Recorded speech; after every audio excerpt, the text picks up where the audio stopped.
Plein Lado, c'est un rendez-vous détente présenté par Bernard Zanzouri pour rire, réfléchir et grandir tous ensemble.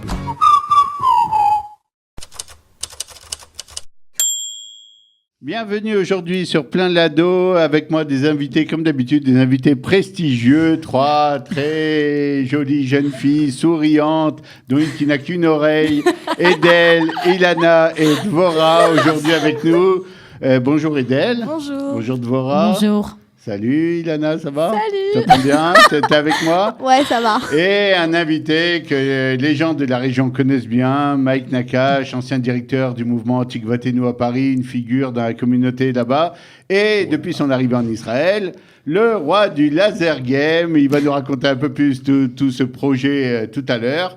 Mike, bonjour. Bonjour Bernard. Merci d'être avec nous aujourd'hui. Merci à toi. Et aujourd'hui, le grand thème, est-ce que nous devenons plus individualistes, nous et les jeunes dans la société, ou est-ce qu'on est capable encore de faire des choses ensemble, en commun, tous ensemble? Mais avant de commencer à aborder ce thème qui est un peu délicat, je vais faire connaissance avec vous, puisque cette première partie, c'est connaître un peu le panel, avec nos invités venus ici. Cette fois, je ne m'adresse plus aux jeunes filles, mais directement à Mike Nakache. Mike, raconte-nous un peu comment s'est passé ton passage de France à ici. Est-ce que c'était un projet qui a mûri d'abord dans la tête? Et qu'est-ce qui s'est passé une fois que tu es arrivé ici? On veut connaître un peu ta alia avant de savoir ce que tu fais aujourd'hui. Merci Bernard, encore une fois pour cette invitation. La alia, elle était assez complexe. Il y a plus de 10 ans de cela, je suis monté en Israël en continuant toujours à travailler au mouvement de jeunesse de Tikvateinu, service éducatif du consistoire. Et j'ai fait ce qu'on appelait en fait la Alia Boeing. Donc on voyageait tous les mois France-Israël pour continuer à diriger ce beau mouvement. Il y a à peu près 3 ans de ça, on a pensé à ouvrir le premier centre de laser game en Israël, en sachant que l'idée est venue d'un constat qui était très personnel et assez clair. Il manquait du loisir tout simplement en Israël. Alors ce que j'appelle loisir, c'est à part le karting et le zoo quand on veut amener nos enfants sortir en Israël ou même pour les jeunes, et spécialement à Jérusalem, il n'y avait pas grand-chose. Donc l'idée est venue de là. On a travaillé sur ce projet pendant pratiquement 2 ans. On s'est bien battu, parce qu'il le fallait. Et au Hachem, aujourd'hui, on ouvre le 2e sniff à Petar Tikva de Laser Game, et dont un aussi qui existe à Jérusalem. Très bien. Alors, je vais revenir avec toi sur tout ça tout à l'heure. Et d'abord, juste avant ça, je vais passer à mes invités, des jeunes qui sont venus aujourd'hui pour débattre avec nous. Alors, elles vont se présenter, raconter un peu comment elles sont arrivées là. Tout d'abord, Ilana. Ilana, comment vas-tu? Ça va, grâce à Dieu. Alors, Ilana, tu as 19 ans, c'est ça? Exactement. Alors, tu es en Israël depuis combien de temps? Qu'est-ce que tu as fait depuis que tu es arrivé ici? Alors, l'année dernière, j'ai fait une dracha, le Machon Ora. Ok. Et depuis le mois de septembre, j'ai commencé mon Shirut Leumi dans une école. Ton Shirut Leumi, c'est le service civil. Ouais. Dans une école. Et tu fais quoi là-bas? Tu t'occupes des jeunes? Tu les aides pour j'aide les les cours? enfants dans les devoirs, en classe, quoi. Ouais, ça se passe bien, ça va? Ouais, ça se passe très bien. Ok, Ilana, on revient tout de suite vers toi. Edel, bonjour. Bonjour, moi l'année dernière j'étais aussi au Machon Ora avec Ilana. Et cette année on fait le Shirut Leumi ensemble à Bet Sefer Dougma, à Nachlaot. Et c'est vrai que là-bas il y a pas mal d'Olim Khadashim, donc notre rôle aussi c'est les Alors, aider. c'est quoi? Vous les aidez à faire leurs devoirs, à comprendre quelque chose à l'école? Ça dépend des fois. Par exemple, il y a une Kita d'Ulpan où la prof fait son cours, mais elle parle anglais et ivrite. Donc du coup, je suis la seule à pouvoir lui traduire. Comment t'arrives? Toi, t'es arrivée à peine l'année dernière? J'ai passé mon bac d'ivrite aussi et j'ai essayé de m'intégrer. L'année dernière, on avait beaucoup d'heures d'Ulpan. Et j'ai essayé d'être la plus sérieuse possible. Donc, c'est sympa, voilà. Ça va être dur de traiter notre sujet sur l'individualisme quand on voit des gens qui viennent de France pour donner aux autres. C'est super. Dvora, toi, tu as 20 ans. Alors, Dvora, tu fais quoi, toi? Quel est ton parcours? Ok, alors moi, il y a 3 ans, j'ai passé le bac. J'ai fait après une année de séminaire en Israël à Jérusalem. J'ai décidé l'année dernière de retourner en France. J'ai fait une année de fac en histoire. Et au final, j'ai décidé de revenir ici. Et du coup, j'ai commencé mon Shirut depuis le mois de septembre, pareil. Raconte-moi un tout petit peu ton année de fac en histoire. Tu pensais tout le temps à Israël, à ce que tu avais laissé et tout? Non, pas du tout. Ah, enfin. Pas du tout. Non, je suis très contente encore aujourd'hui de l'année de fac que j'ai fait. J'ai beaucoup aimé, etc. Mais j'ai eu un déclic pendant l'année qui a fait que j'ai vraiment voulu retourner complètement en Israël. Et du coup, j'ai fini mon année, je l'ai réussi quand même, mais j'ai décidé de partir en Israël. Ok, d'accord. Mike, tout à l'heure, on est passé un peu trop vite sur ta Alia. Tu avais des enfants, c'est ça, quand tu es venu? Il paraît, ouais. Ouais, Donc, on est monté avec 3 enfants, 2 garçons et une fille. Mais c'est pas évident hein, de faire monter une famille avec des enfants. Ils avaient quel âge? Le plus grand avait quel âge à l'époque? Le plus grand à l'époque, il avait 3 ans. Ouais. Donc voilà. C'est pas simple. Et comment s'est passé l'ivrite, etc. Et encore plus, tu faisais l'Alia Boeing, tu bougeais. Comment on arrive à s'intégrer? Alors pour moi personnellement, ça a été très dur. Jusqu'à aujourd'hui, j'ai encore beaucoup de vocabulaire qui me manque en ivrite. Pour les enfants, c'est assez extraordinaire et je pense que je ne suis pas le seul à te le dire et à le dire ici au studio Qualita. On l'a entendu plusieurs fois. Il y a une rapidité d'appréhension pour les enfants qui est assez exceptionnelle, surtout lorsqu'ils sont directement dans des écoles israéliennes, dès le GAN. Voilà, ça va très très vite et c'est aujourd'hui eux qui nous aident dans l'ivrite. Donc en fait, les enfants apprenaient très vite, ta femme a dû apprendre vite puisqu'elle était là relativement, et puis toi, tu étais celui qui était à la traîne un peu. C'est un peu inquiétant pour les parents, pour les enfants, parce que les enfants ont l'habitude d'avoir des parents forts sur deux qui peuvent intervenir à l'école et tout. Et là, on se retrouve face à des gens qui sont un peu hésitants parce qu'ils n'ont pas la langue finalement qui est le vecteur le plus important. Surtout en tant qu'ancien éducateur. Et oui, dans le monde des écoles, on a toujours envie d'y aller, de parler avec les professeurs, les directeurs. D'autant plus que tu étais connu en France et à Paris pour justement savoir retourner tout le monde et expliquer. C'est pas faux. Ici aussi, on commence. Ok. Voilà. Et je vais voir tout de suite avec Ilana. Ilana, tu connais le laser game d'abord? Attention, si tu la joues bien, il t'invite. Dis oui, sinon la deuxième oreille va disparaître. Ok, oui, c'est bon, je connais. Bon, Ilana, raconte-moi un truc. On nous raconte, et c'est un peu le thème de notre émission aujourd'hui, que de plus en plus, et c'est vrai pour la France, c'est vrai aussi en Israël, les jeunes, les mêmes jeunes qui, à 10 ans, 20 ans, 30 ans, avaient envie de donner, de faire des choses en groupe, deviennent de plus en plus individuels, envie de jouer à des jeux avant, ils jouaient à des jeux de société au Monopoly avec leurs cousins et leurs frères, puis là, c'est le petit écran, le petit téléphone.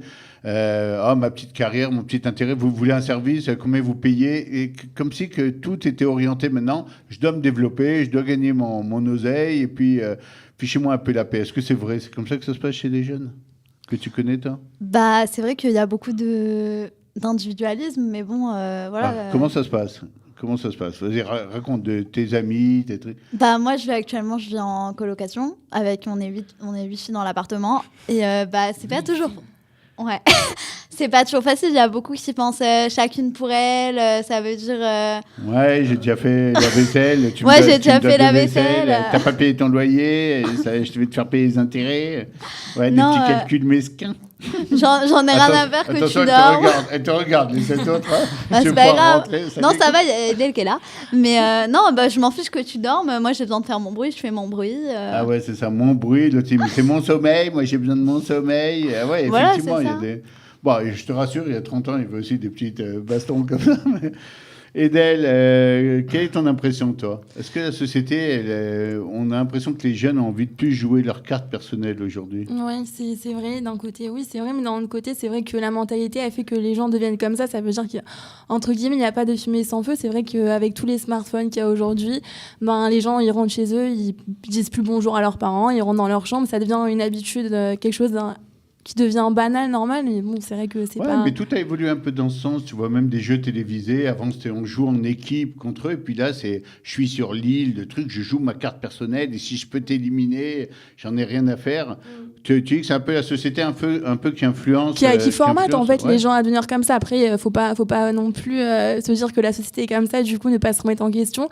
Et c'est vrai que l'année dernière, en vivant en colocation, en vivant qu'avec des filles et sans les parents, je trouve que la communication est revenue d'une certaine manière, puisque c'est vrai qu'on avait des réunions d'appartement. Elle pense pas comme toi, elle est morte de rire. Non, pas du tout. Non, je suis d'accord. Moi, ça m'a énormément appris justement le fait de communiquer. Ça apprend à être moins individualiste. Parce qu'on apprend à connaître l'autre, à écouter ses besoins. Et c'est vrai que parfois, en rentrant seul dans notre chambre le soir et en ne pas faire... je sais pas comment m'exprimer, mais...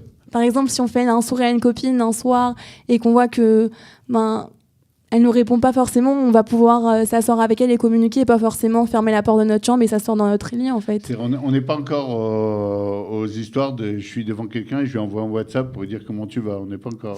Ça, c'est quand on veut se dire un secret et qu'on veut pas que l'autre fille entende. J'ai quand même constaté, moi, j'ai des petites nièces, des fois elles me parlent, elles sont là, réunion de famille, moi, ça va je sais pas, fait 2 mètres quoi. Comme ça, c'est bon aussi. Ouais. Mais là, quelque part, il y a une relation. Dvora, comment tu vis ça, toi? Moi, déjà, je pense que c'est pas du tout quelque chose de mauvais. De jouer sa carte? Ouais, voilà, je pense que en fait, les jeunes, ils veulent se prouver à eux-mêmes qu'ils peuvent réussir seuls, entre guillemets seuls bien sûr, mais ils peuvent réussir avec les outils qu'ils ont aujourd'hui. Et que moi, je pense pas du tout qu'il faut dire ah ouais, donc aujourd'hui, à cause des téléphones, on est vraiment centré sur nous-mêmes, etc. C'est vrai qu'il y a une part de vérité dans tout, mais on peut utiliser les nouvelles choses, on peut utiliser tout ce qui est nouveau dans ce monde pour justement vivre dans ce monde. Et que si c'est arrivé aujourd'hui à cette époque pour nous, eh ben on peut l'utiliser pour faire quelque chose de bien. Donc voilà, je pense pas forcément que c'est quelque chose de négatif. Ok, c'est noté. Mike, quand les gens viennent, il faudrait expliquer un peu pour les gens qui n'ont pas l'habitude, qu'est-ce que c'est d'abord le laser game? Quel est le principe? Puis tu développes plein de choses, mais ça, on va revenir après, un peu après. Moi, je veux savoir par rapport à notre sujet, quand quelqu'un arrive au laser game, j'ai déjà vu, je suis arrivé chez toi, il y avait un grand tableau avec le classement individuel. Même si les gens jouent en équipe, mais en groupe, voilà. Une équipe contre une équipe, on a l'impression quand même que le type est content de se voir en haut. J'ai le meilleur résultat, c'est moi qui ai tué le plus de gens. Bien Alors, comment évidemment. ça se passe? Raconte un peu quel est le principe du laser game. Alors ça reste bien évidemment une compétition, donc c'est un loisir qui va regrouper entre 2 jusqu'à 6 équipes dans un grand labyrinthe qui est assez noir avec de la musique, de la machine à fumer, une super ambiance. Et généralement, il y a des jeux de stratégie qui se font dans les groupes même, ce qui permet en réalité au groupe le mieux organisé de gagner et de remporter la compétition. C'est des jeux de 20 minutes. Et à la fin, effectivement, on a un grand loir, un grand tableau de résultats, qui arrive en premier, qui arrive en dernier. Et généralement, les résultats et la remise des scores des résultats se font toujours dans une super ambiance parce qu'on en reparle, on en rediscute. À la fin, on débriefe en fait sur l'activité, sur le jeu qu'il y a eu. Pourquoi toi, t'es resté derrière et pourquoi tu m'as pas avancé devant, tu m'as pas couvert. Et voilà, c'est une super ambiance. Je rejoins un peu ce qu'a dit Déborah tout à l'heure. Je suis plus de son avis. Maintenant, il faut savoir utiliser les moyens de communication qu'on nous offre aujourd'hui. Je pense que c'est le savoir qui va régler ces problèmes-là. D'accord. Alors, Ilana, raconte-moi un peu. Si jamais tu allais au laser game avec tes copines, etc., pour jouer, est-ce que tu penserais, on va jouer en équipe, on va attaquer tout ensemble, on va s'organiser, ou tu joueras un peu ta carte personnelle en disant, bon, je tire un peu dans le dos à droite, à gauche, je joue ma carte, je me cache, je les laisse aller au feu pour avoir le meilleur résultat en haut? Bah non, on joue en équipe, on gagne en équipe. Et vous perdez aussi en équipe. Non, mais et alors, c'est pas grave, au moins on aura joué en équipe et on aura des bons souvenirs en équipe. Plutôt que d'avoir les bons souvenirs toute seule, de me les remémorer dans la tête toute seule, c'est nul quoi. D'accord. Edel, dis-moi un truc, t'aimes jouer à des jeux? Même des anciens jeux, jeux de société? Ouais, j'aime bien. Il y a 2 semaines, j'ai joué au Rummikub avec ma famille. Ouais, c'était très sympa, j'aime beaucoup. C'est tranquille. Les filles, j'ai l'impression, par rapport aux garçons, elles sont moins jeux d'écran, trucs comme ça, ou non? Il y a aussi, de temps en temps... Non, j'ai aucun jeu sur mon téléphone. Non, c'est pas possible. C'est vrai, si. Ah, c'est magnifique. T'es encore ancienne école à Rummikub en famille. Bon, non, j'avoue, j'ai Instagram et Snapchat. Ah, quand même. Non, avec Shabbat, on est un peu coincé. On revient très facilement aux jeux traditionnels, etc. Dvora, toi, tu joues pas, toi? Non, t'as l'air sérieuse comme ça, Dvora. Non, je suis pas sérieuse. Tu me rassures. Ça dépend des fois. Non, alors en fait, moi, pareil, j'ai pas de jeu. Justement, moi, je trouve que. Un petit solitaire. Non, les jeux dans le téléphone, ça fait vieux. Avec le jeu avec les petits verres de terre, je me rappelle. Enfin, c'était sur les petits téléphones. Le cachet de mien. Je suis pas de vous. Non, justement, la semaine, je joue pas du tout aux jeux de société, mais ouais, le Shabbat, y a rien à faire. Alors, comment on va jouer sa carte? Vous restez avec nous pour l'instant, d'accord, les trois. C'est très agréable de vous avoir. Mike, bien entendu. Et on se retrouve tout de suite dans la deuxième partie de Plein Lado. À tout de suite. À tout de suite. Merci. Bien.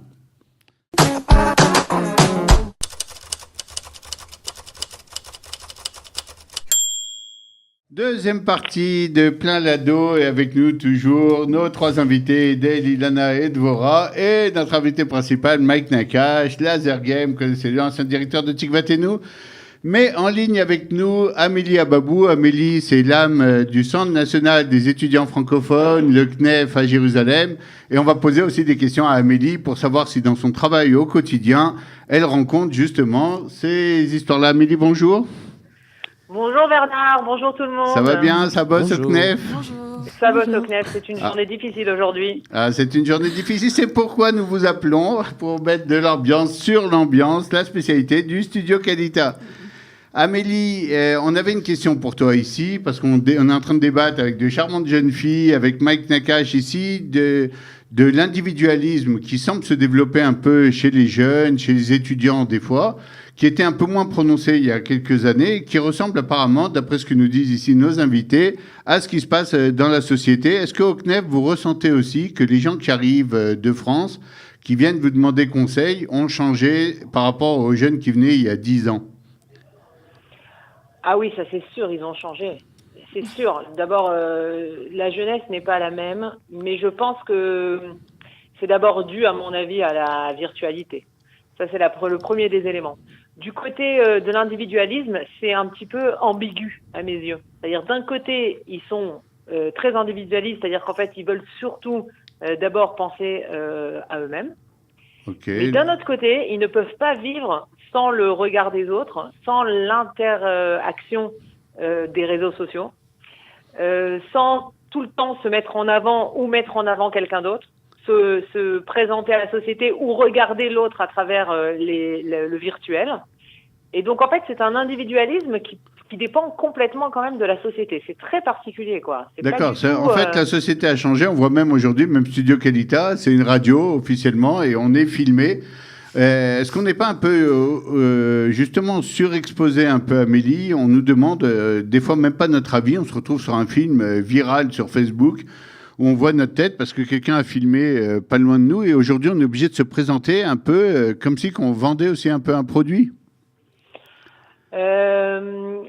Notre image peut être, l'image peut être utilisée. Je ne sais pas à quel point ça a une influence sur les jeunes. C'est-à-dire que les jeunes, je ne sais pas s'ils sont dans leur quotidien en train de penser que ce qu'ils vont dire ou ce qu'ils vont être à un instant T, ça va être vu.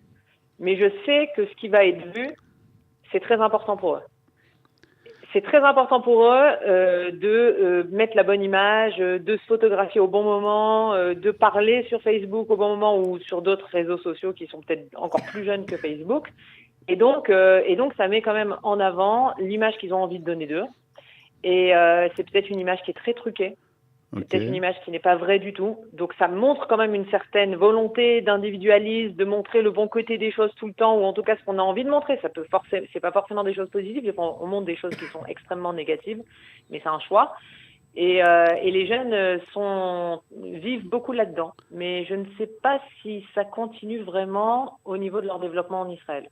Alors, je vais te poser une dernière question et puis on va te laisser travailler. Est-ce que tu vois, dans la première année, par exemple, d'Alia, quand les jeunes viennent ou après 2 ans, est-ce que tu vois un changement? Est-ce qu'Israël a eu un effet justement positif ou négatif par rapport à cet individualisme? Est-ce que tu vois un changement après un moment ici? Oui, c'est clair. C'est clair que je pense que c'est Israël, mais c'est peut-être aussi une question d'âge. Quand ils arrivent, ils ont peut-être 18 ans, 19 ans, et 2 ans plus tard, ils ont quand même 2 ans de plus, donc il y a une certaine maturité. Est-ce que le changement se serait fait opérer de la même manière en France? Je ne sais pas. Mais le fait de prendre de la maturité, et encore plus quand ils font leur alia, c'est-à-dire que là tout d'un coup il faut être tout seul, il faut se débrouiller, il faut apprendre une nouvelle langue, il faut se mettre à une nouvelle culture, à une nouvelle forme de vie, ça leur impose forcément de mettre de côté une partie trop chouchoutée en eux. Et donc du coup ils perdent ce côté d'individualisme et ils deviennent un petit peu plus se serrer les coudes entre copains, faire attention à l'autre, ne pas forcément penser qu'à soi. C'est ce que nous racontaient un peu les jeunes filles ici, c'est ce qui se passait dans leur appartement. Amélie, on va vous laisser travailler. On vous remercie, le CNEF. Merci pour le travail extraordinaire que vous faites. On espère vous voir bientôt dans cette émission. Salut Amélie, le bonjour à Sam et à toute l'équipe. Bye bye. Pas de problème. Sam, dont on souhaite l'anniversaire aujourd'hui. Bon anniversaire à Sam. Attention, on y va. Ayam, ya moledet, ayam, ya moledet, ayam, ya moledet. Sam. Et Sam, bravo. Et voilà, nous l'avons fait dans le studio Casita en direct. Bon anniversaire à Sam Kadosh, le directeur du CNEF. Merci Amélie, à bientôt. À bientôt, Bernard. Salut, bye. Edel, est-ce que toi, tu as senti ce changement après les histoires même d'appartements, maintenant que tu commences le Chirut Leumi, que tu es en train de donner à des petits jeunes, est-ce que tu sens que ta personnalité est en train d'évoluer vers un côté, je grandis. Alors bien sûr, j'ai envie de réussir dans ma carrière, j'ai envie de réussir dans ma vie professionnelle, mais d'un autre côté, j'ai envie de réussir aussi en voyant beaucoup plus les autres, en les aidant et en m'aidant moi-même, en aidant les autres quelque part. Est-ce que tu sens ça? Ouais, alors je sais que si j'avais été à Paris, j'aurais aussi changé parce que on prend de la maturité en grandissant, mais c'est vrai qu'en Israël, et surtout en ce moment, vu que je suis à l'école, je sens vraiment une certaine herpatiout, comme on dit en hébreu, Ouais, une implication. Une implication, ok. en fait. On voit les élèves, comment ils se soucient les uns des autres, des petits élèves qui pensent aux grands. Et c'est vrai qu'entre guillemets, le fait de s'intégrer, ça nous formate aussi, entre guillemets. Ça fait partie de l'intégration ici en C'est un Israël. pays aussi où on n'a pas tellement de choix. On voit Tsahal, on voit les Réalim. S'il y en a un qui tombe et qu'on ne le relève pas, on va avoir un problème. Au bout d'un moment, on n'aura plus personne. On apprend à bosser en équipe, même quand on est très individualiste. Hein. Oui, ça c'est sûr, ouais. Ok. Et toi qu'est-ce qui se passe quand on n'a qu'une oreille d'en avoir deux? Non, pour les auditeurs, c'est pas. On arrête les private jokes. Elle a un casque avec une seule oreille, ça la dérange un peu. Ouais, Alors, franchement, c'est gênant. est-ce que ton oreille est très individualiste, celle de gauche surtout? Non, comment ça se passe pour toi? Tu sens l'évolution aussi en toi? Ouais, non, franchement, on sent l'évolution. Raconte-nous et tout. comment tu étais avant de faire ta alia. Non, bah forcément. Allez, dis tout, c'était une petite mesquine dans ta chambre. Non, pas du tout. Enfin, j'ai jamais été une grande individualiste, je pense. Ok, Mais bien. non, c'est pas grave. je sais. Non, j'aime beaucoup la vie en société, aider les autres, tout ça. Mais non, mais même, je sais pas, on prend une certaine maturité avec l'ALIA. Le fait de plus vivre avec ses parents, le fait de devoir se faire à manger le soir. Ouais. Ouais. Très dur. Voilà. Vous commencez à avoir la rentrer. technique maintenant, ça a du goût. Ouais, franchement, ça va. Non, je sais très bien faire les pâtes. C'est très bien. Si vous voulez manger des pâtes, vous allez chez Ilana. On va vous donner l'adresse à la fin de l'émission, en même temps qu'on vous lira un petit. Oui, donc la cuisine, autre chose, tu vois autre chose? Pour Ou bien rejoindre tu veux que Dvora t'aide? Dvora. Dvora, au secours. Ok, je viens à ton secours. Ah, merci. Ok, avec plaisir. Je suis déjà passée par là. La question, donc, est-ce que en faisant l'ALIA, on prend de la maturité? Ouais. Est-ce qu'on sent qu'au bout d'un moment, on a envie de s'impliquer plus, même pour les autres, de plus les regarder, de plus s'intéresser à leur histoire, même personnelle, qu'on n'aurait peut-être pas vu avant? Ok, alors moi déjà, je travaille dans un lycée. Donc, Ok. j'ai été confrontée à une mentalité vraiment dans un système scolaire complètement différente. Et au début, c'était très dur. J'ai eu vraiment un choc puisque c'est pas du tout comme en France. Et du coup, j'étais complètement fermée. J'arrivais pas à écouter les autres, etc. Je disais, mais ce que vous dites, je comprends pas du tout ce que vous dites, pas au niveau de la langue, mais au niveau de la mentalité. Quoi, par exemple? Donne-nous un exemple qu'on comprenne un peu. Un exemple qui m'a beaucoup choqué, c'est qu'il n'y a pas de CPE, par exemple. Donc, il n'y a personne qui fait la discipline. Ok. Voilà. Le fait d'avoir des madrichotes, il n'y a pas en France. Conseiller principal d'éducation pour ceux qui n'étaient Voilà. pas à l'école ou qui se sont renvoyés trop tôt. Ah, voilà, à Sinaï, par exemple, voilà, comme dans toutes les écoles, on a, je sais pas, on avait un CPE, quoi, quelqu'un qui faisait la discipline. Un Enfin, flic, quoi. Non, pas un flic, mais en mode, je sais pas, il y a quelqu'un qui vient et qui surveille. Ah oui. Ouais, et bon, bref, elle faisait un peu ce qu'elle voulait. Mais bref, il y a plein de choses qui m'ont choquée. Du coup, j'ai pas du tout écouté, j'arrivais pas à les comprendre. Et j'ai eu du temps beaucoup pour m'adapter. Et maintenant, j'arrive à comprendre qu'il y a en face de moi quelqu'un d'autre quelqu'un qui a une autre histoire que moi. Et voilà. Et finalement, ça marche, Déborah, si je peux me permettre? Avec plaisir. Bah oui, ça marche, ça va beaucoup mieux puisque en fait, quand on fait l'ALIA, il faut comprendre que on va pas retrouver les mêmes personnes, on va pas retrouver la même mentalité, la même culture, et ça faut l'accepter. Et je pense que c'est le début de l'ALIA, c'est vraiment de. Très important ce que dit Dvora, on passe dans un autre pays, il y a des nouvelles règles, mais c'est à nous de nous adapter aussi un peu. Effectivement, on peut amener plein de choses de France, des trucs sympas, mais c'est à nous de nous adapter. Et le pays ne nous attendait pas obligatoirement, il a sa façon de fonctionner. Et on s'aperçoit des fois qu'elle a une grande logique aussi, cette façon. On peut trouver ici et là des points qui ne nous plaisent pas obligatoirement, mais elle a une vraie logique interne. En l'occurrence, en Israël, par exemple, l'enfant est roi Alors ça pose des problèmes, mais d'un autre côté, il est central. Dans une famille en France, le père et la mère sont le centre et les enfants gravitent un peu autour. Alors effectivement, à l'école, etc., ça va créer un système un peu différent, mais quand on s'est habitué, on le voit avec Dvora, ben oui, ça va, j'ai compris le système, j'y vais. Moi, je suis très admiratif de vous trois, vraiment. Quoi. Pour rejoindre Ilana, c'est vrai qu'il y a un mois, j'ai fait le repas pour tout l'appartement. Qu'est-ce que t'as fait? Allez, donne une bonne J'ai fait du chinois, c'était très bon, mais il y a une fille qui s'est levée, qui est partie au téléphone. J'ai l'impression d'être ma mère dans mon lit. Franchement, je suis en train de faire le repas et vous partez. Où tu vas? Viens ici. Reviens, t'as pas débarrassé ton assiette? Mange tout. T'as pris? T'as été traumatisée, Ilana? Non, moi je débarrassais mon assiette chez moi. C'était du plastique. Donc ça bah oui, t'as justement jeté ton assiette à la poubelle. Si vous voulez régler les histoires d'appartement, c'est pas ici, dans Studio Qualita. Nous n'avons rien fait de mal.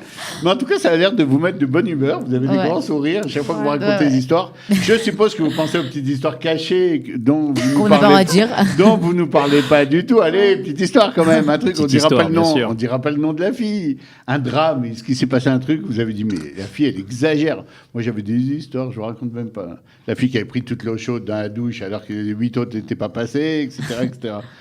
Ça arrive de... Non, ma question... j'ai touché juste.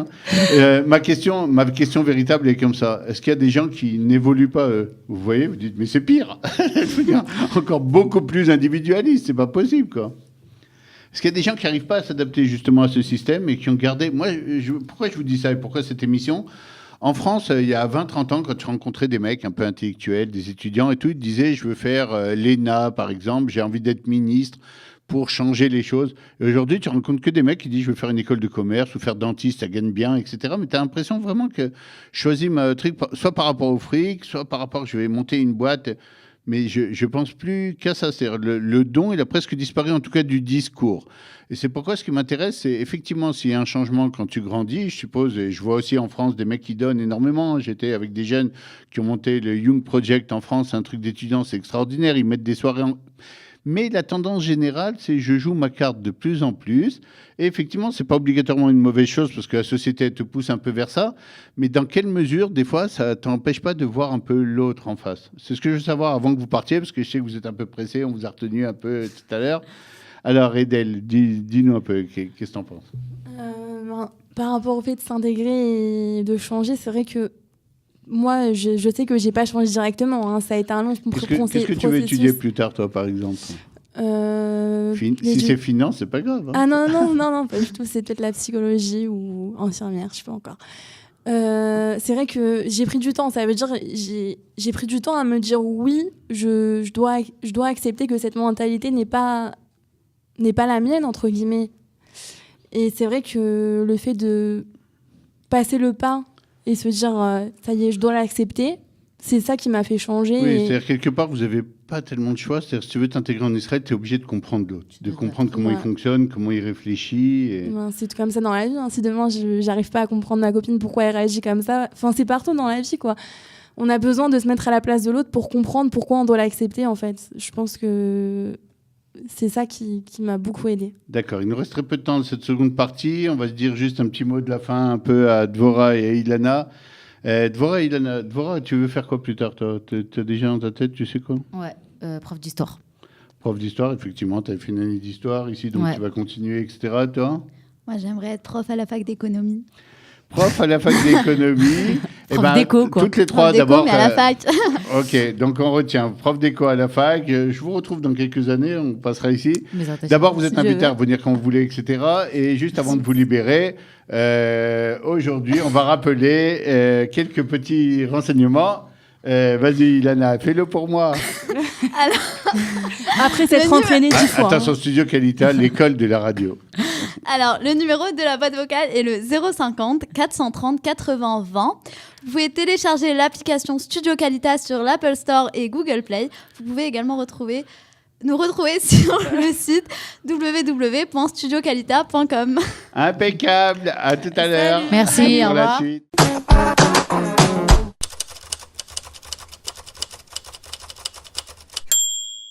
Alors, on se retrouve avec Mike Nakache, puisque Edel, Ilana, Dvora sont partis, et même Amélie Ababou du CNEF, qui nous avait fait l'honneur de venir et d'intervenir.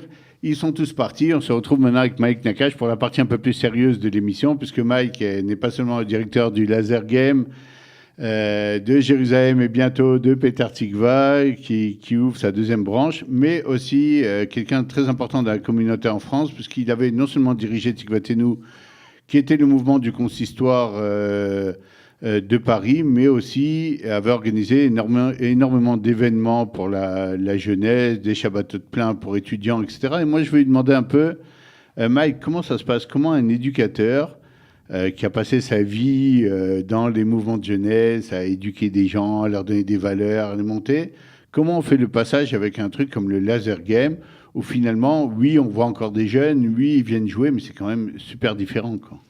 C'est carrément différent et le passage, il est assez clair, Bernard, c'est qu'il faut travailler. Il faut travailler déjà en Israël, il faut gagner sa vie en Israël et il fallait trouver quelque chose. En tout cas, l'idée, encore une fois, comme je l'ai précisé tout à l'heure, était d'aller sur un terrain qui n'existait pas en Israël, dans le monde du loisir spécialement, tout simplement parce que le constat était encore une fois personnel. Lorsque je voulais sortir mes enfants au bowling et au zoo, le troisième dimanche, on ne trouvait plus quoi faire, quoi. Alors comment c'est possible que dans un pays où il y a autant d'enfants comme Israël, où l'enfant est très central, l'enfant est roi pratiquement, on se retrouve avec plein d'activités qui manquent. Alors bien sûr, on n'est pas la France avec ses 60 millions d'habitants, mais malgré tout, il faut bien occuper ces gens-là. Ne parlons même pas des périodes de Chol HaMoed, etc., où l'enfant est en vacances, ou les grandes vacances. On les amène où et on fait quoi avec eux? Justement, tu dis juste, on parle de Chol HaMoed et des grandes vacances. Il ne faut pas oublier qu'en Israël, on n'a pas de dimanche. Donc déjà, ça retire une journée de vacances forte, comme en France ou ailleurs dans d'autres pays. Donc peut-être que ça vient aussi de là. À voir. D'accord. Alors, toi, donc, une fois que tu arrives et que tu fais ton constat, alors effectivement, comme tu as l'habitude des enfants, tu ne te lances pas dans le diamant. Du tout. Tu décides de faire, justement, d'essayer de pallier un peu à ce manque d'activité ludique dans le pays, et d'amener ta pierre et tout, et de trouver ta parnassa à l'intérieur. Quand tu as commencé à avoir cette idée, c'est une idée qui devait probablement te trotter dans la tête depuis la France, que le laser game, c'est un truc qu'on voyait beaucoup dans les colos. Exactement. Dans les colos juives et tout, c'est un truc très, on a gagné au laser game, on a poussé, etc. Comment t'es passé à cette idée de, concrètement, je suis quand même un Olé Hadash, qui a des problèmes de langue, qui n'arrive pas de France avec une fortune, j'ai pas mis... Comment on lance un truc comme ça? C'est assez énorme, quoi. Ça paraît presque incroyable, quoi. Alors, déjà, concernant l'idée, encore une fois, du laser game, et pourquoi spécialement le centre de laser game? Alors aujourd'hui, c'est devenu ce qu'on appelle un Mitraim Gaming, donc c'est vraiment un centre qui relie plusieurs attractions. On en reparlera un petit peu plus tard. Mais encore une fois, concernant l'idée du laser game, elle est venue surtout, comme tu l'as bien précisé, lors des machanot, des colonies de vacances qu'on organisait pour enfants et adolescents. On leur donnait une palette d'activités, comme tu le sais bien, de l'équitation, du karting, du bowling, de la natation et le laser game. Et en fin de séjour, on demandait toujours à ces enfants quelle était la meilleure activité. Et bien évidemment, c'était le laser game qui revenait en premier, et aussi pour les animateurs. Et voilà, donc... Alors pourquoi? Parce qu'il y avait cette espèce de compétition avec ces notes. L'émission est quand même sur l'individualisme. Alors, pas spécialement. C'est important pour le jeune de gagner d'abord?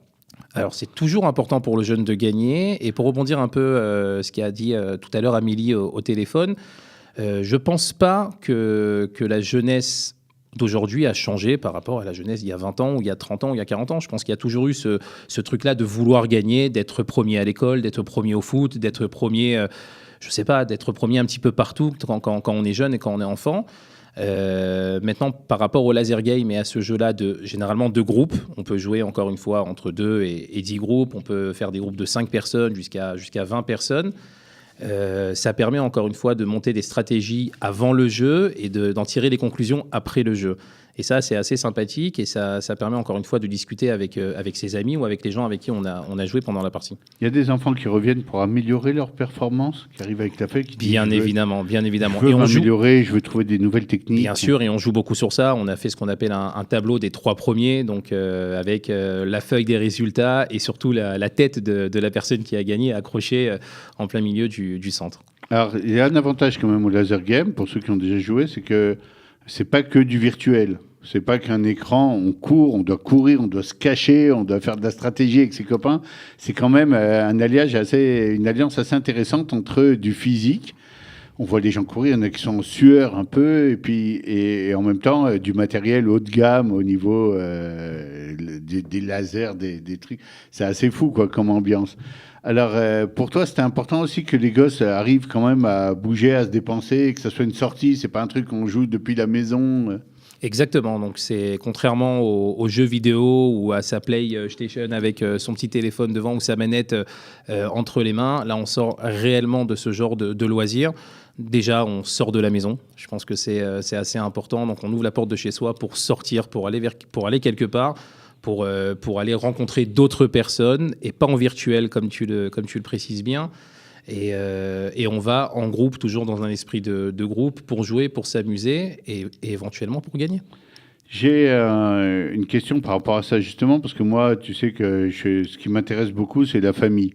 Les relations entre les parents, les enfants, les ados. On voit beaucoup de ruptures aujourd'hui. Est-ce que le laser game, c'est un truc qu'on joue en famille? On vient avec papa et maman, des fois, jouer et courir? Beaucoup. Au contraire, parce qu'on peut créer une petite équipe de 5, 6, et pour les familles nombreuses, on a beaucoup de Chassidim qui viennent de Jérusalem. C'est très sympa, c'est de voir le père et le fils jouer. C'est super sympa, encore une fois, parce qu'on a l'avant et l'après-jeu, donc on arrive à entendre un peu les discussions qui se font dans les locaux du laser game, et c'est effectivement, c'est aussi un jeu familial, tout à fait. Et quelle est ta sensation quand tu les vois venir? Parce que moi, je t'ai connu en France, je te voyais courir. Et là, t'as pas une impression d'être un peu enfermé dans ton laser game toi-même au niveau personnel? Alors Bernard, si la question c'est est-ce que ça te manque dans ton ancien boulot? C'est une partie de la question. Comment fait un éducateur qui était toute la journée avec des enfants, etc.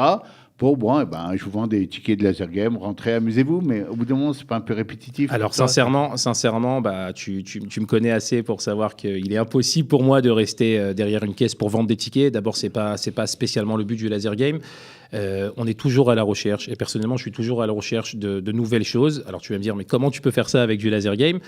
Tout d'abord, on a réfléchi il y a plus de 6 mois, mon équipe et moi-même sur place, à augmenter la capacité d'accueil de nos locaux pour pouvoir accueillir d'autres systèmes de jeux qui n'ont strictement rien à voir avec le laser game. On en reparlera tout à l'heure.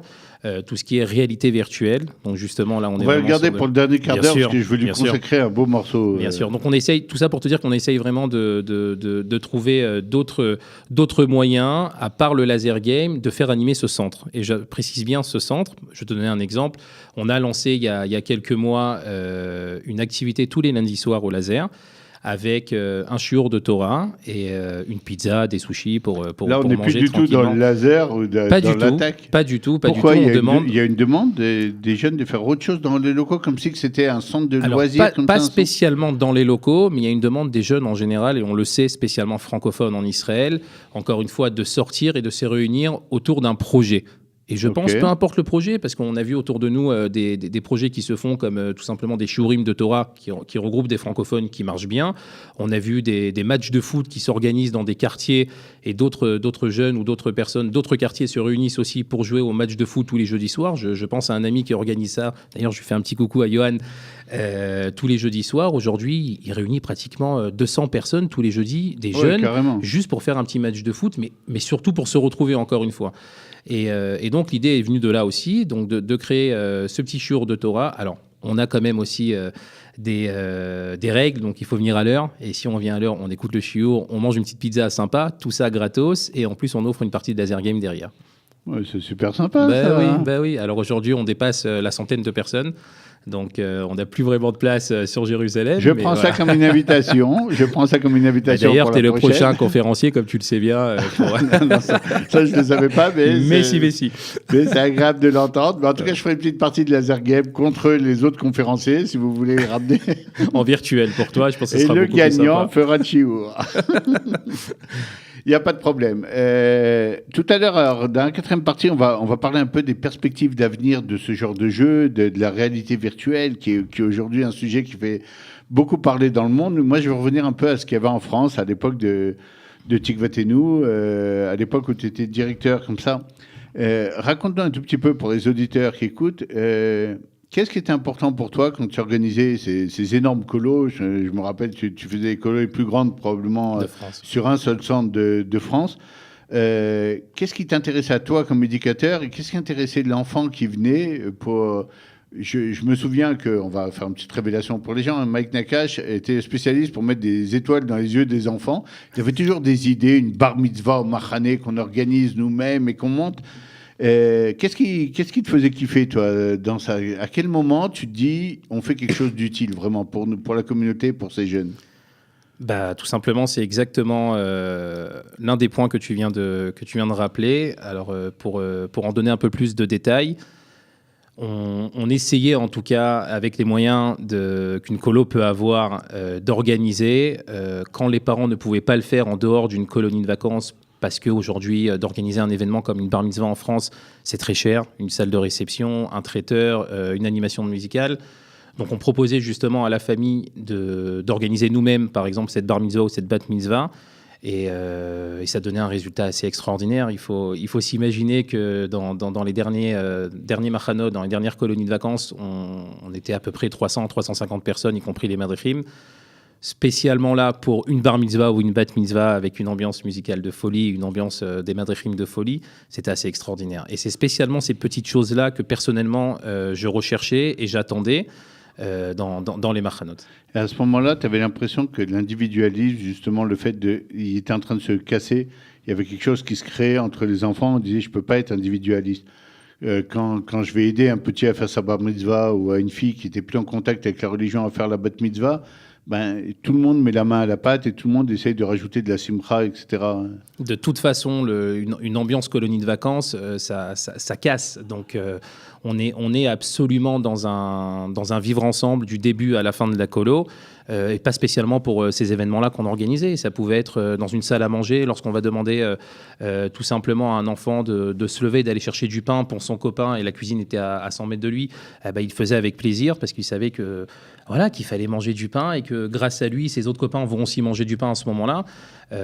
Ça pouvait être des petites choses comme ça, comme organiser des activités, encore une fois, en groupe. On parle beaucoup de la crise des mouvements de jeunesse en France, mais on parle aussi, et on n'en parle pas assez, du rôle des parents dans cet individualisme.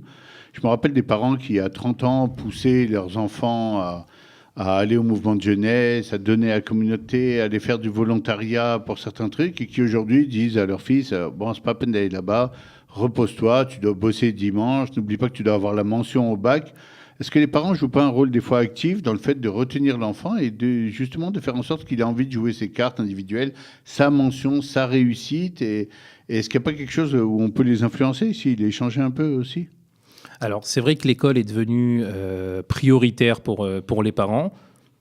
Est-ce que c'est logique ou pas? C'est la question. Mais encore une fois, moi, je reviens sur le fait de dire... est-ce que réellement les parents ou les jeunes ont changé? Je pense pas. Et tu as dit aussi quelque chose d'assez fort. Mais leurs priorités ont pu changer. Ils ont peut-être peur du chômage, ils ont peut-être peur pour leurs enfants d'un avenir un peu incertain. Par rapport aux parents, oui. Ça c'est clair. Mais encore une fois, de là à dire... Alors, tu as touché aussi à un point très important et tu le sais, je suis très rarement d'accord sur ce point-là, c'est la crise des mouvements de jeunesse. Personnellement, ayant dirigé plus de 15 ans un mouvement de jeunesse, et on se réunissait très souvent avec tous les mouvements de jeunesse tous les mois, en tout cas sur ces dernières années, les mouvements de jeunesse se portent très très bien, il faut le savoir. Ils continuent leurs activités, c'est pas pour autant qu'il y a eu beaucoup moins d'enfants inscrits sur des colonies de vacances ou des activités, au contraire, aujourd'hui on a des centres de vacances qui réunissent à peu près 600 voire 700 personnes sur des camps de vacances. Sur des Oneg Shabbat aussi, on a encore le Bnei Akiva qui travaille et d'autres mouvements de jeunesse comme la Shomer HaTzaïr qui réunissent aussi entre 300 et 400 personnes chaque Shabbat. Les chiffres n'ont pas réellement bougé. Je ne pense pas qu'il y a réellement, encore une fois, une crise de mouvement de jeunesse. Maintenant, est-ce que le mouvement de jeunesse a su s'adapter à cette société de consommation? Parce qu'il est clair que nous, en tant qu'organisateurs, Bernard, comme tu le sais, on l'a vu sur les dernières années de colonies de vacances, on était obligés, et on le faisait avec plaisir, de trouver des superbes activités, comme le laser game, justement, pour sortir les enfants du centre de vacances et les amener vraiment sur quelque chose de sympathique en loisir. Et on multipliait ces activités-là. Maintenant, de là à dire encore une fois que la crise des mouvements de jeunesse, elle existe, je ne suis pas super d'accord. Ok, on va te suivre et dans la 4e partie, on va aborder un tout autre sujet. À tout de suite. À tout de suite. Tu vas aller boire un verre d'eau.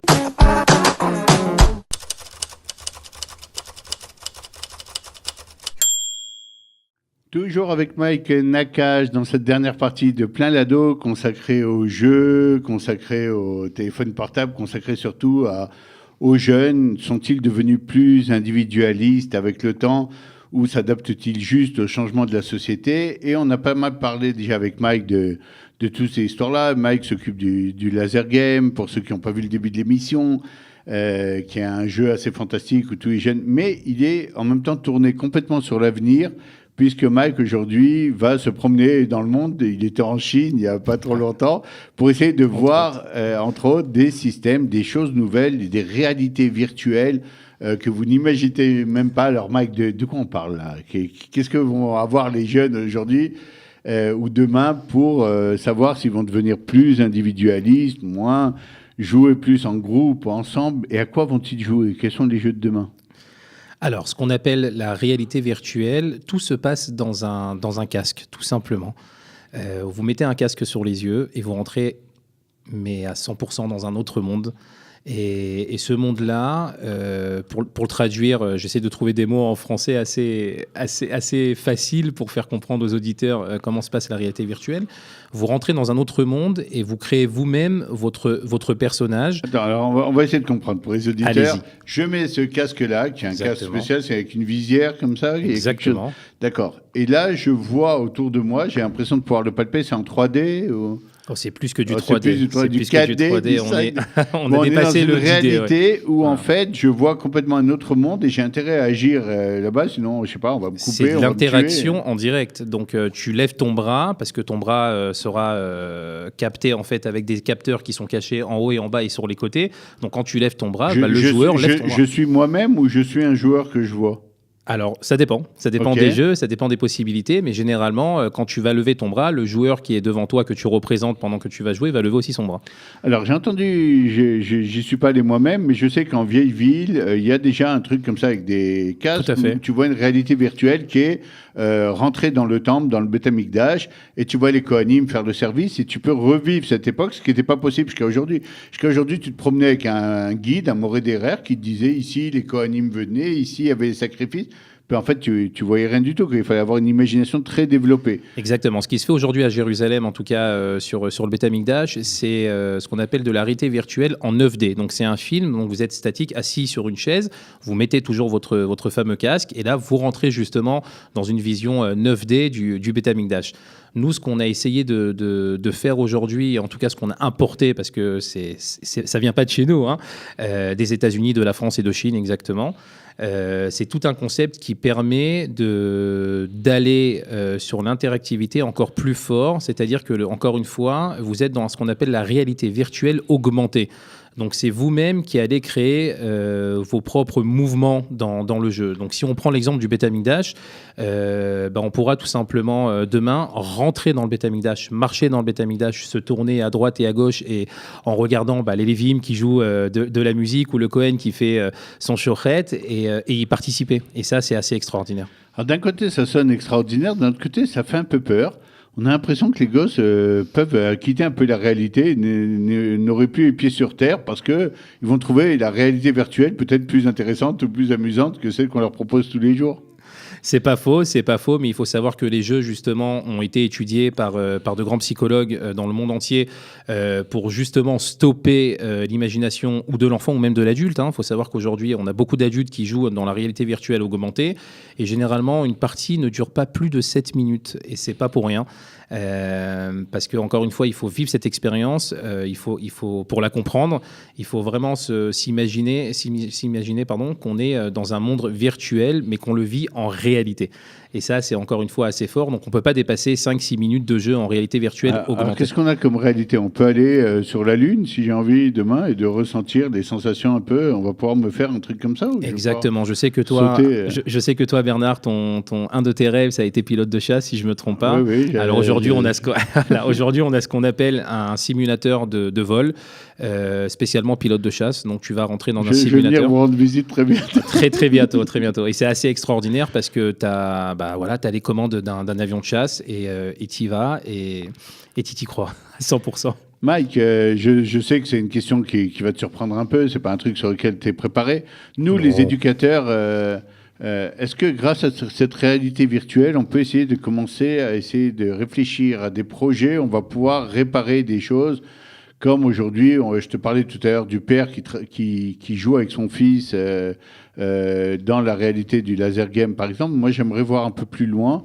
Effectivement, un lien qui est en train de se casser des fois entre les ados et les parents, entre les grands-parents et les enfants, parce qu'on n'a plus conscience tellement. Est-ce que à partir de cette réalité virtuelle, on peut revisiter des mondes? J'imagine quelque chose. Je sais que demain, mes enfants, etc. Mon père, par exemple, est décédé il y a 1 an et demi. Je veux bien entendu pas jouer dans un jeu, on le verrait, mais par contre, raconter un peu son histoire, etc. Demain, où on peut rentrer et le voir. Ça serait un truc absolument fantastique plutôt que de regarder des photos qui ne bougent pas, qui ne racontent rien finalement. Et cette réalité virtuelle laisse à imaginer qu'on peut imaginer des projets où on va voir des choses auxquelles on n'avait pas accès. Je sais pas, mes parents ont vécu en Tunisie. Est-ce que je pourrais me balader sur l'avenue principale et revivre un peu la vie de l'époque? Et c'est assez fantastique d'imaginer ça. C'est fantastique et c'est autant fantastique que c'est réel et ça existe déjà. Donc là, tu as donné un exemple de visiter les vieilles rues de Tunis, par exemple. Aujourd'hui, il y a à peu près 35 pays qui ont adopté cette réalité virtuelle pour faire des visites justement virtuelles d'anciennes villes avec des vestiges qui ont été complètement abandonnés ou qui n'existent plus et qui ont été retravaillés par des ingénieurs et des architectes d'époque pour essayer de reconstruire tout ça. Donc ça existe et c'est réel. Ça se fait. Au niveau de l'enseignement, au niveau de l'école, ça ne va pas nous révolutionner l'école, tout ça? On va pouvoir étudier la Shoah, la période, en rentrant, en mettant son casque et en rentrant dans une espèce de réalité. On va voir, pas ce qui se passait dans l'écran, bien entendu, non, mais l'ambiance d'avant. Quelle était l'ambiance? Quelle était l'ambiance à Berlin? Moi, je sais pas, je sais que j'aurais été passionné par ça en cours.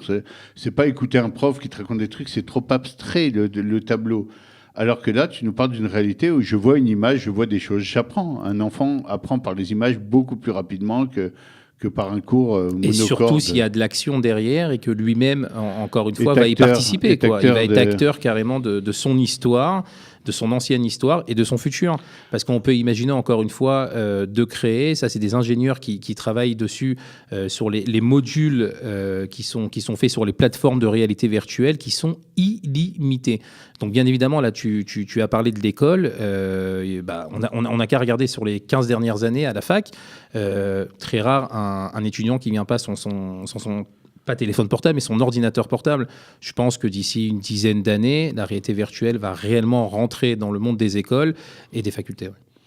Alors, c'est peut-être un peu la touche optimiste. C'est qu'on avait l'impression au début que tous ces ordinateurs, ces histoires de jeux, etc., allaient enfermer le gosse dans une espèce de réalité virtuelle où il allait être de plus en plus seul et jouer contre des choses imaginaires. Et là, dans ce que tu nous décris, on a des perspectives où, au contraire, il va comprendre peut-être un peu mieux son histoire, l'histoire de sa famille, l'histoire l'histoire du monde, la géographie de l'endroit où il habite, et il va avoir envie de se rapprocher des autres, de mieux connaître des réalités. Je te donne une réalité. Le monde Haredi aujourd'hui, si tu n'es pas Haredi, tu ne le connais pas. Tu ne peux pas rentrer dedans. Tu vas te faire repérer. Tu n'es pas habillé comme un Haredi. Maintenant, faire une visite de Mehacharim dans tout ce que ça a de passionnant à partir d'une réalité virtuelle te donne l'occasion de comprendre un monde que finalement tu ne comprends pas si tu es dehors. Est-ce que ça ne va pas nous rapprocher des gens au lieu de nous éloigner quelque part? Je pense que oui. Et encore une fois, c'est comme Internet. Tout dépend comment l'utiliser et savoir l'utiliser. Donc, on peut encore une fois imaginer des centaines et des centaines de projets assez extraordinaires, comme la visite d'anciennes ruines ou de faire une visite justement d'un quartier comme Mehacharim. Et on peut aussi imaginer d'autres choses qui n'ont strictement rien à voir avec le loisir ou du ludique, pardon. Voilà, donc il faut savoir utiliser cette nouvelle technologie qui nous entoure aujourd'hui. C'est comme Internet. On avait des petites Edel, Ilana et Dvora tout à l'heure qui étaient avec nous, qui étaient adorables, qui nous racontaient leur alia. Est-ce qu'on ne peut pas imaginer, même en Idou d'Alia, dans les séminaires d'encouragement, même à l'Alia et à la compréhension, des réalités que les écoles, les programmes Massa arrivent avec leur petit casque et leur réalité virtuelle pour présenter les programmes de telle façon que tu as l'impression de pouvoir passer 2 heures dans le séminaire ou dans l'endroit. et avoir une image beaucoup plus palpable plutôt que d'écouter les histoires ou de voir le petit film qui passe aujourd'hui sur Internet. Ça ouvre finalement des horizons, comme tu disais tout à l'heure. Vraiment, on a l'impression que l'imagination peut partir de n'importe où. On va dire Exactement. oui, c'est jouable. C'est jouable. Comment tu évolues, toi, dans ce monde-là? T'es pas quelqu'un de 20 ans, t'es maintenant quelqu'un avec de la bouteille. Tu regardes, comment tu vois l'évolution de ce monde-là et le rôle des éducateurs dans cette réalité-là? Encore une fois, je reviens. On se place. Pour moi, c'est exactement comme l'arrivée d'Internet. Donc, il va falloir apprendre à l'utiliser. Accuser le coup d'abord. Exactement, accuser le coup. Être embarqué avec Tout à fait. la révolution comme ça. Tout à fait. Et encore une fois, savoir l'utiliser. J'insiste vraiment sur ce point-là parce qu'on peut faire du tout et du n'importe quoi avec une réalité virtuelle. Et malheureusement, aujourd'hui, ça se fait aussi, surtout en Chine. On a créé des programmes qui ne sont pas du tout cachers, on va dire, mais qui attirent des adultes dans un monde qui n'est pas du tout une réalité, justement. Donc, par rapport à ce que tu dis, effectivement, c'est très intéressant. Et moi, j'ai souvent l'impression que les parents se sont un peu déconnectés eux-mêmes en disant, bon, le monde virtuel, les jeux, c'est pour nos enfants. Et finalement, qu'ils ont pris du retard là où ils auraient dû presque avoir de l'avance pour pouvoir prévenir d'un côté les dangers, d'un autre côté, savoir faire sortir le meilleur de ce monde-là pour que leur enfant évolue. Est-ce qu'il n'y a pas un message à faire passer aux parents en disant hey, les gars, venez vous intéresser un peu et rentrez parce que là où vous n'êtes pas, vos enfants peuvent partir même à l'intérieur de cette réalité un peu en cacahuète.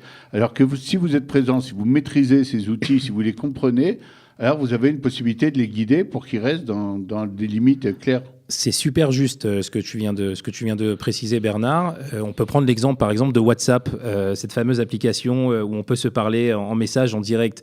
Je prends mon exemple personnel. J'ai mes parents qui n'utilisaient pas WhatsApp il y a 5 ans. Aujourd'hui, ils sont à fond sur WhatsApp. Moi, je connais même des grands-parents qui sont sur WhatsApp. Ils n'utilisaient pas avant et aujourd'hui, ils y sont aussi. Donc, je pense que sur la réalité virtuelle et sur ce monde-là, ça marchera aussi comme ça. Et mieux vaut éventuellement s'y mettre dès maintenant. D'un autre côté, on voit aussi la fuite des enfants. Quand les parents sont arrivés sur Facebook, alors eux, ils vont passer sur Instagram. Et s'ils rentrent sur Instagram, ils sont sur Snapchat. Exact. En disant, oh là, faut pas non plus qu'il y ait trop de visibilité sur ce que je fais. C'est pas faux. Mike Nakache, merci d'avoir été avec nous aujourd'hui. Avec plaisir, Bernard. Et c'était un vrai plaisir de te recevoir avec Edel, Ilana, Dvora et Amélie aussi qui était là du CNEF. Mais avant de nous quitter, je veux quand même voir quelque chose avec toi. C'est une note optimiste. Toi qui as connu les jeunes de très près, qui les a fait jouer, qui les a fait rigoler, qui les a fait s'émouvoir, etc., qui continue à le faire à travers le boulot que tu fais et à rechercher, tiens, ça va les rendre fous, ça va leur plaire, ça va... Comment tu te vois, pas seulement à toi, pas seulement à moi en tant qu'éducateur, etc., mais comment tu vois dans cette réalité qui est en train de se développer, on a l'impression des fois qu'on va être dépassé, comme un peu ma mère quand je lui parle de Facebook, quoi, je sais pas, c'est pas mon monde. Comment on peut faire, non seulement pour prendre de l'avance, comme on disait dans le chapitre d'avant, et prendre un peu les rênes de ce truc-là, mais aussi, nous aussi, profiter pleinement de cette révolution qui est incroyable quand même, et se laisser un peu se permettre de kiffer sans dire, voilà, c'est virtuel, c'est pas réel, c'est pas le vrai. Avant, il y avait la chaleur humaine, comment on peut vivre avec son temps, quoi. Quels sont les tuyaux? Toi qui vis dans cette réalité et tout, donne-nous un petit conseil pour nous laisser un peu aller et nous laisser embarquer, retrouver un peu notre âme d'enfant un peu. Déjà, se fixer tout simplement un temps d'utilisation. Et je me permets encore une fois de revenir. Pour moi, c'est comme Internet, c'est comme Facebook, c'est comme les réseaux sociaux. Il faut savoir l'utiliser et savoir se fixer un temps. Alors, comment on l'utilise ? Tout simplement, on peut se fixer un temps. Je sais pas, moi, par exemple, le lundi, on ira faire une partie de laser game. Le mardi, de 10h du soir à 11h, je suis sur Facebook. Mais le mercredi, je suis avec papa et maman ou je suis avec mes amis autour d'un petit resto sympa pour parler tout simplement. Parce qu'aujourd'hui, la discussion aussi est très importante. Donc voilà, il faut savoir garder les pieds sur terre et savoir évoluer en même temps. Exactement. Et s'adapter à la réalité. Mike Nakache, c'était très sympa de t'avoir aujourd'hui. Merci beaucoup, Bernard. Tu reviens quand tu veux, surtout si tu reviens avec des bons pour nous inviter tous à découvrir les réalités virtuelles Et David sera heureux que tu lui donnes quelques places gratuites avec ses enfants ici à la régie. Merci Mike, merci David, merci à tous les invités qui étaient là. N'oubliez pas le numéro de la boîte vocale ici 050 430 80 20 et téléchargez l'application Studio Qualita sur l'App Store et Google Play. Et vous pouvez nous contacter aussi et nous retrouver sur www.studioqualita.com. À bientôt sur Plein Lado.